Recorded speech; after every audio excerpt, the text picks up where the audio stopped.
Para a quarta música, nós temos Naquele Tempo, do Pixinguinha. Pessoal, esse instrumento aqui é o bandolim. O bandolim é um instrumento assim que ele existe na Europa como um todo. Obviamente ele veio no Brasil por Portugal. Ele acabou ficando nesse... Ele era diferente, né? Ele é diferente em outras culturas, né? No Brasil ele herdou o formato da guitarra portuguesa, que ela tem esse formato de cebola. Foi meio que ideia do Jacó do bandolim. O bandolim era mais estreitinho. Eu esqueci de trazer o meu, que é mais antiguinho, era mais nesse estilo. Eu toco bandolim há muito tempo, mas não...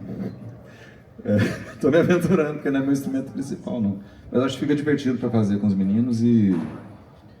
minha ideia de chamar eles, que é a ideia do The Voz desde sempre, também falo isso para quem costuma conviver comigo.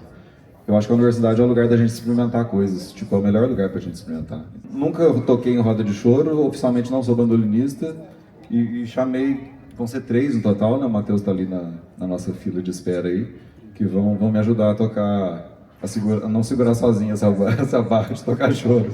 O bandolim ele tem 8 cordas, são 4 duplas, e tem que estar bem afinadinho e demora pra afinar.